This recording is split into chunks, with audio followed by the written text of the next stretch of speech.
community. If you would like to join the Executive Society, please call the number below or log on to azpbs.org to join. Thank you.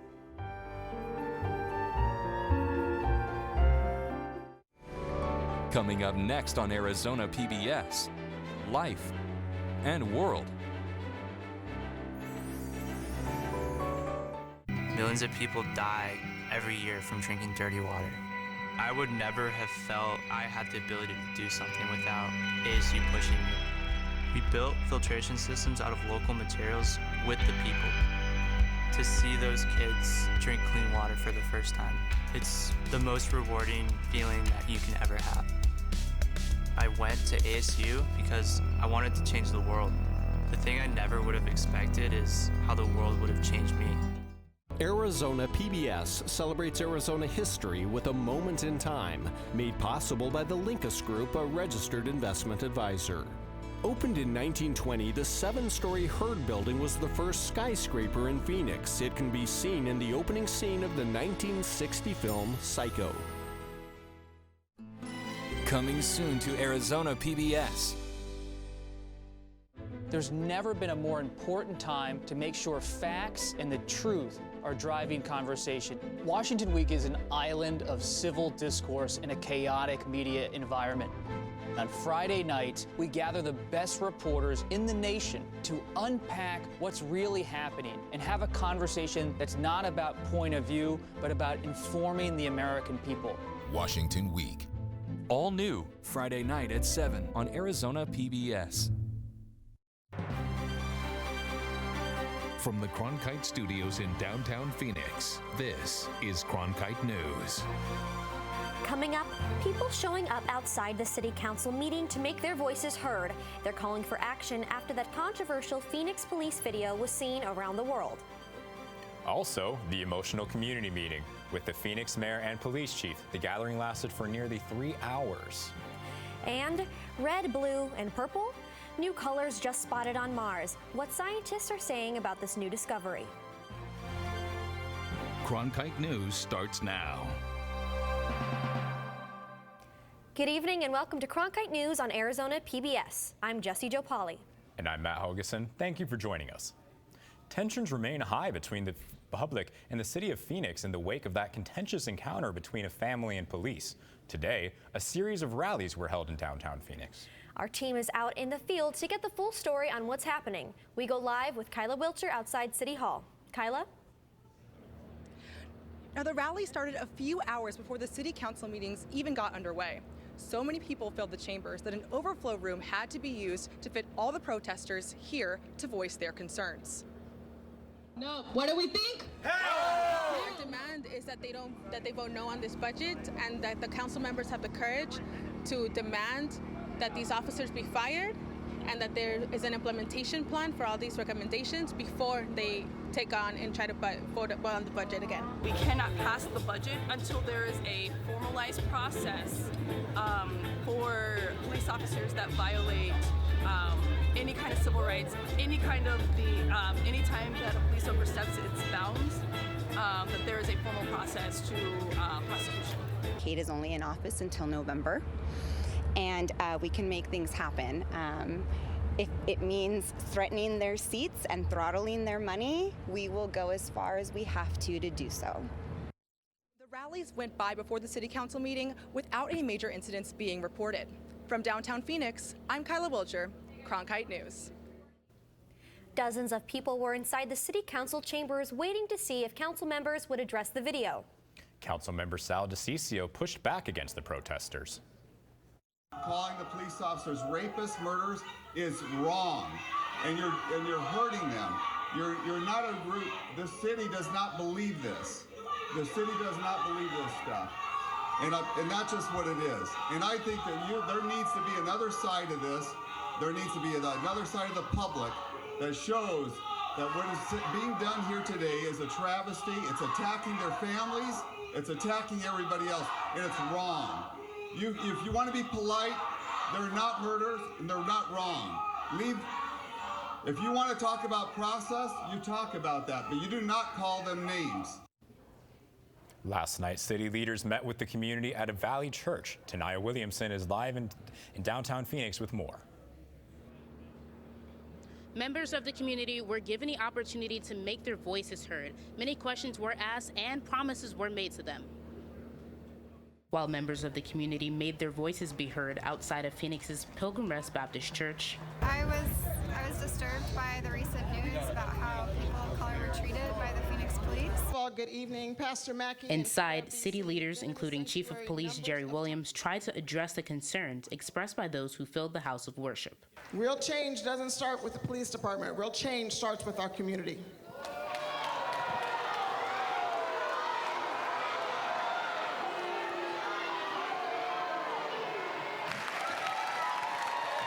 The 2,500-seat church filled with people who wanted to discuss the actions of several Phoenix police officers seen on this cell phone video, as they yelled profanities and pointed their guns at Drayvon Ames, his fiancée Aisha, and their 2 young daughters. We see Jacob Harris' family, Edward Brown. There's this happening all over the world, and we are so lucky to be alive right now.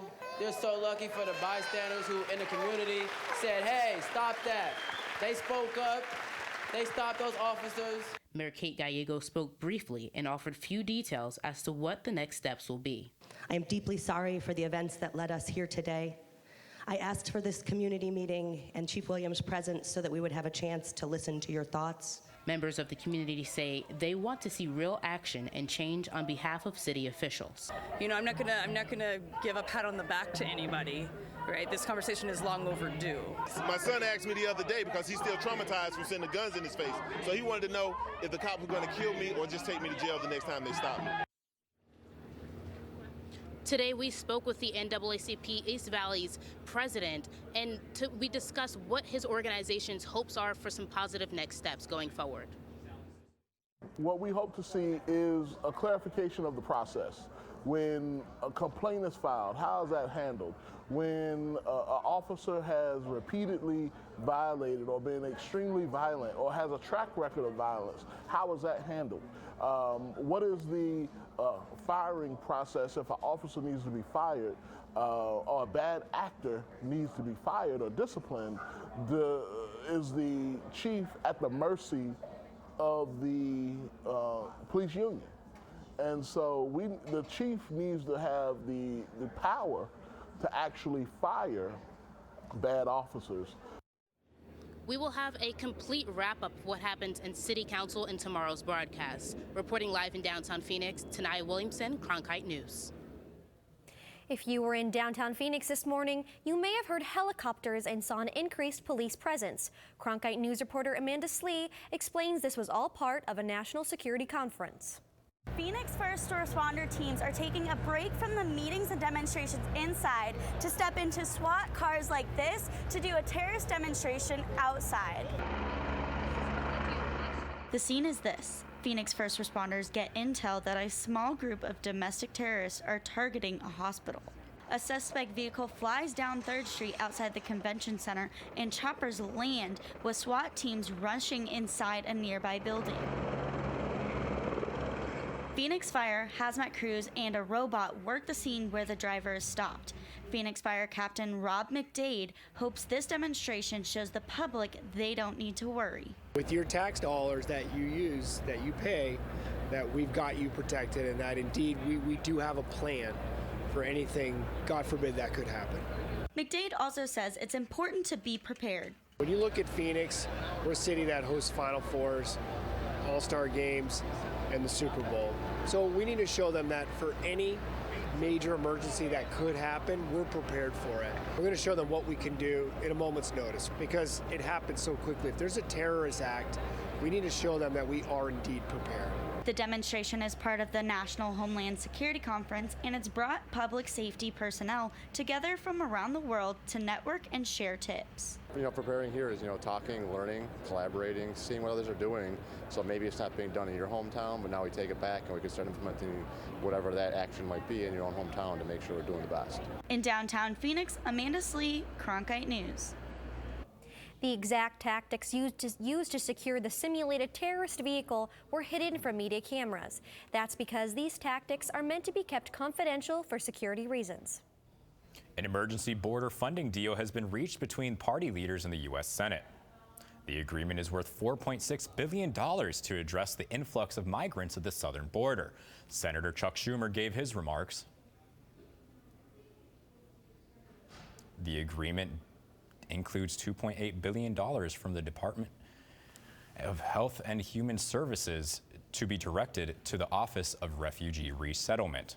Senate Majority Leader Mitch McConnell said he plans to put it on the Senate floor by the end of next week. I think everybody is now convinced that we have an emergency at the border, a humanitarian crisis.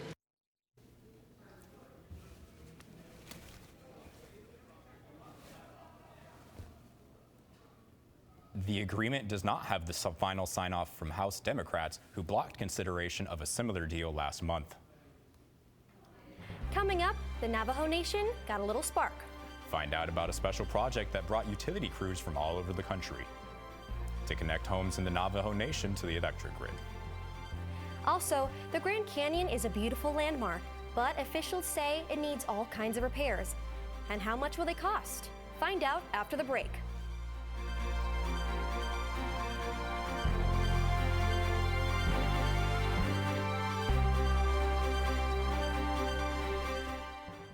Cronkite Noticias is the Spanish-speaking division of Cronkite News, covering topics such as economics, education, sustainability, immigration, and border relations. Cronkite Noticias strives to serve the Spanish-speaking community in Arizona.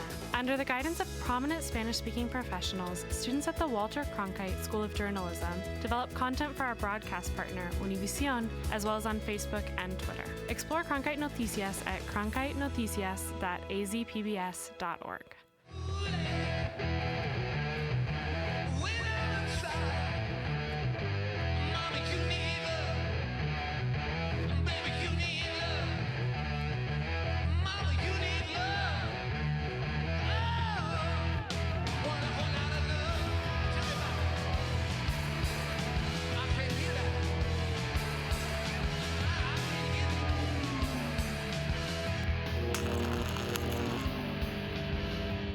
By the year 2050, there will be more plastic in the ocean than fish. Before Professor Halden, I had an insane amount of passion, but I almost felt helpless because I didn't know how to use it. Professor Halden gave me a chance to make a difference. Being at a place like ASU allows you to take these big leaps. Ultimately, the biggest problems in the world cannot be solved alone. I had swore I was not going to watch the Vietnam War because I could remember the day I watched us finally get the helicopters out thinking, okay, it's over, and then went to my college class. Next thing I know, I'm watching Ken Burns' Vietnam. And the thing that caught me so much was how he was talking to the winners, and this North Vietnamese general said, there's no winners in war. That just stopped me dead in my tracks. For more information about including Arizona PBS in your future plans, visit azpbs.org/giving. More than 200 homes on the Navajo Nation have been connected to the electric grid as part of a pilot project. The Navajo Tribal Utility Authority worked with crews from across the country on a project that ended this month. Volunteer crews from 13 states ran more than 50 miles of electric line from April through May. The goal had been to connect 300 homes on the reservation, where 15,000 homes don't have power. So far, they've connected 233. The tribal utility worked with the American Public Power Association to create this project. Both are hoping it can be used as a model for the future. An emergency proposal being considered by state regulators would change the rules for regulated Arizona electric utility companies. It would prevent them from disconnecting power to customers who are late on their bills from June 1st through September 30th. The proposal comes less than a week after it became known a 72-year-old woman from Sun City West died from heat-related causes. Her power had been disconnected last September. The commission is set to consider the plan on Thursday, and the emergency rules would take effect immediately if they are approved. All 5 commissioners appear to be supportive of the proposal. Pima County won't have a new budget at the start of the new fiscal year. The Board of Supervisors decided to delay a vote on the budget for at least a month. The board wants to consider different ideas to help reduce the cost of property values for taxpayers. The Environmental Protection Agency says states can set their own carbon emission standards for coal-fired power plants. But the EPA warns the rule could result in 1,400 more premature deaths by 2030. This new plan will replace the Obama-era plan and fulfill part of President Trump's promise to help the coal industry. However, it will likely face challenges from environmental groups in several states who see this as detrimental to clean air efforts. National parks in Arizona attract millions of visitors a year, making them vital to the state's economy. But all those visitors mean wear and tear on the parks, wear and tear that carries a big bill. Who pays was the question of a Senate hearing yesterday, as Julian Barras reports from our Washington bureau. The Grand Canyon is a spectacle in its own right, an enormous landscape that attracts millions of visitors every year. But the canyon has a $314 million problem. That's the cost of repairs the park needs. Liz Archuleta thinks the canyon, which she calls the crown jewel of national parks, deserves better.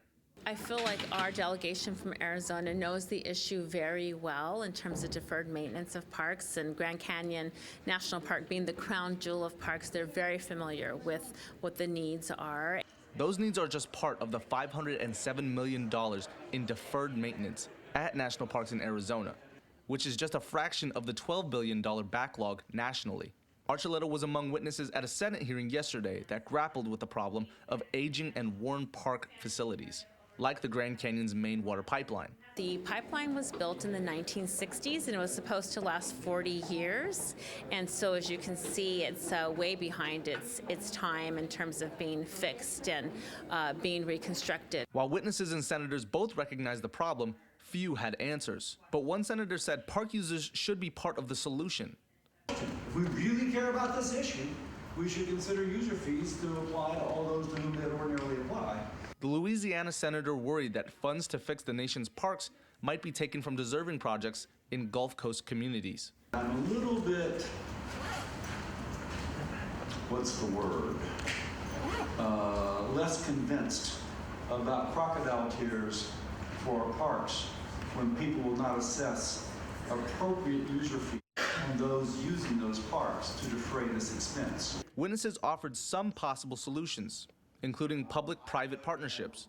And Archuleta proposed extending the season on the canyon's north rim to bring in more revenue. But she says her message to Washington is that the federal government has a responsibility as well as local supporters. My goal is to make sure that the federal government meets its responsibility in maintaining our parks. In Washington, Julian Barras, Cronkite News. The $12 billion parks backlog is just part of the state funding shortfall lawmakers were looking at. The tab exceeds $19.4 billion once lands controlled by the Bureau of Land Management. The Forest Service and the Fish and Wildlife Service are also included. Coming up next, should Mars still be considered a red planet? Scientists say they are starting to see blue and purple colors. We'll tell you more.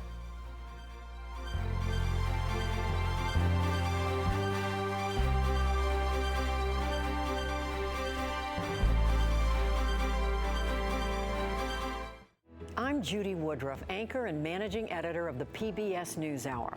The journalists of tomorrow face a fast-changing media landscape, but quality news remains vitally important to our communities, our country, and our world. At ASU's Walter Cronkite School of Journalism and Mass Communication, students learn solid, reliable reporting, holding the powerful accountable, and rebuilding the public's trust. The Cronkite School and Arizona PBS, preparing the next generation for a stronger future of journalism. With wildfires, a scarcity of water, and other environmental issues facing the Earth today, it's critical to stay up to date with local impacts of a changing climate. That's why we created Elemental, covering sustainability, a multimedia collaboration between public television and radio stations. From climate change to water conservation to renewable energy and much more, Elemental covers the latest in sustainability news. Find our stories on our website, elementalreports.com.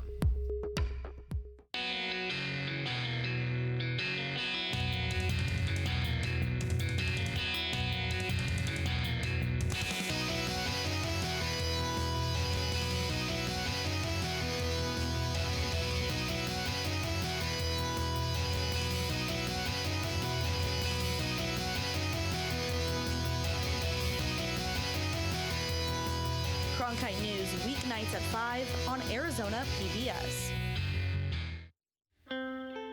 As journalists at Cronkite News, we report on stories that matter to you by focusing on the local impact. We dig deeper and work tirelessly to keep you informed. Live in Wickenburg. Live in Los Angeles. In Cleveland, in Washington, in Louisville. From Jerusalem. Live in Philadelphia. From around the world to right here in Phoenix. At Cronkite News, we report the facts and stick to the truth.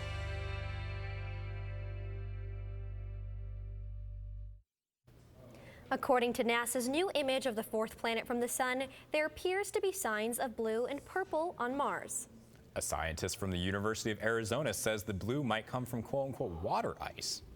However, a scientist from the Mars Reconnaissance Rover says the blue just could be an optical illusion. Officials say the crater, which is about 16 meters wide, probably formed sometime between September of 2016 and February of this year. More updates on the Woodbury fire located in the Superstition Mountains. As of today, the fire is said to be 15% contained. Crews are making progress because on Tuesday, the fire was at 0% containment. More than 700 people are helping to fight the fire. The fast-moving flames are burning almost 45,000 acres of land, but the fire hasn't burned down any homes or structures. We're sure feeling the heat outside, but is there any relief in sight? Nikisha Johnson is tracking the forecast for us. Good evening and thanks for tuning in to Cronkite News. Currently our temperatures here in Phoenix are 103 degrees with winds of 7 miles per hour. Looking at tomorrow throughout the day, we will start off at 8 a.m. with 82 degrees. By noon, we will hit 96, and at 4 p.m. we will hit 102. However, that is not our high for tomorrow. Our high for tomorrow is 104, as well as Tempe and Chandler. Mesa and Queen Creek will get up to 103, while Scottsdale and Surprise will hit 102. Looking at the next couple days, again, our high tomorrow is 104. While we go into Friday and Saturday, those temperatures will start decreasing. Saturday, our high will be 98.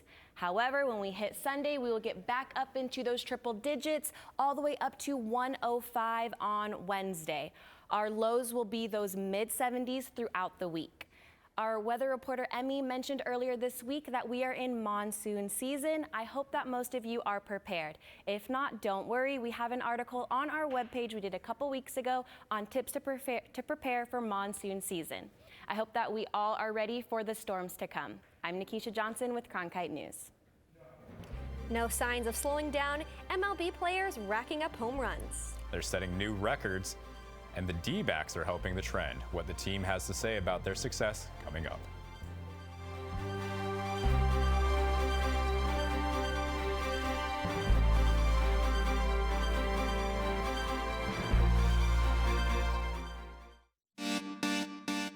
Stay in the know on the go.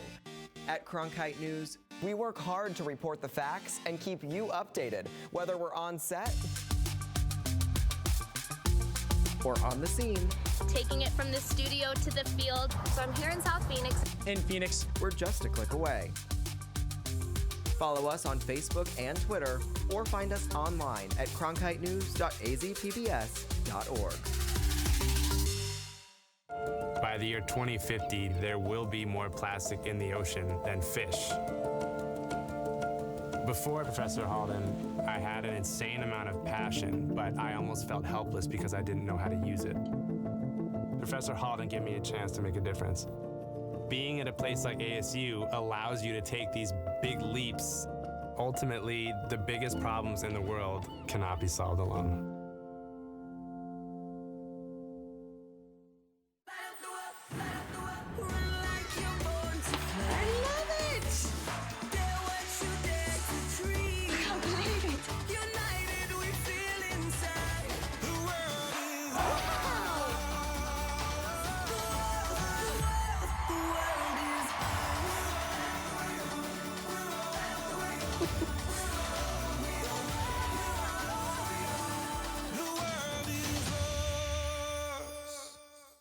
I'm Matt Berry, ESPN Sports Center anchor and graduate of ASU's Walter Cronkite School of Journalism and Mass Communication. With its bachelor's and master's degrees in sports journalism, the Cronkite School is preparing the next generation of sports journalists to tell stories that matter, stories that excite, inspire, and inform. Cronkite immerses students in covering sports at all levels in one of the country's top sports markets. It's this hands-on experience under the guidance of award-winning sports media veterans that shape the top journalists of tomorrow. One answer might be more home runs. Baseballs are flying out of ballparks all over the majors. Our own Ethan Schmidt has more. Home runs, dingers, taters, whatever someone may call them, they're happening a lot. The game of baseball is evolving fast, and there's no signs of slowing down anytime soon. Look, it's all about putting points on the board and scoring runs, and however you're doing it, however we're doing it, however anybody's doing it, I know that it's helping us win some games. MLB set a new record for most home runs in a month with 1,135 in May. The D-backs continued the trend into June by launching 26 homers into the stands on their recent 10-game road trip. It doesn't surprise me because that's what we do, that's what we practice, that's what we were practice the whole spring training.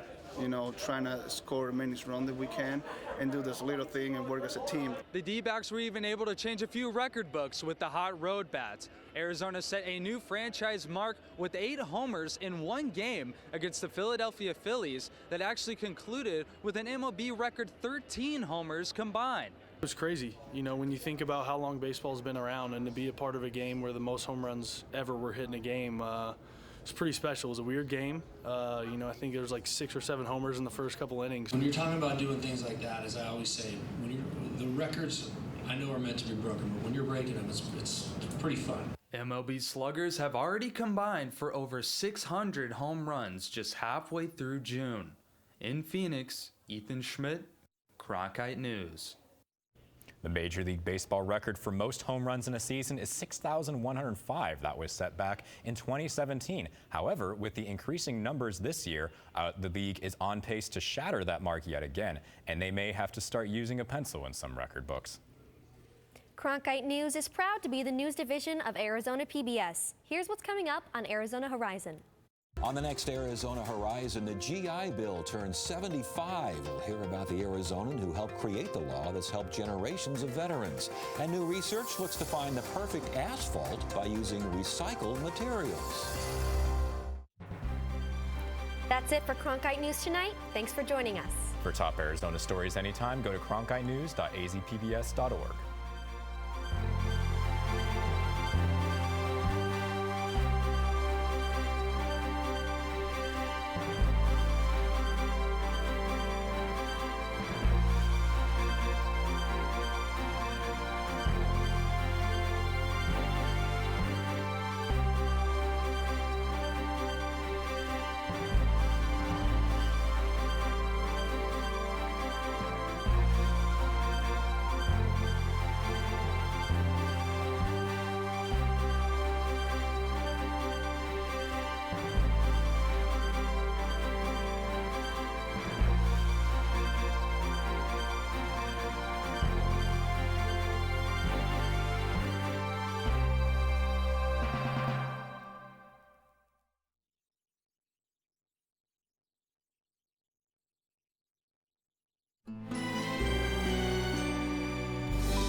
Artificial intelligence will change our lives. Computers are going to learn on a planet-wide scale. But what will this new world look like? Whoever has the data has the power. That is really scary. And what jobs will be left for us to do? Automation isn't going to affect some workers, it's going to affect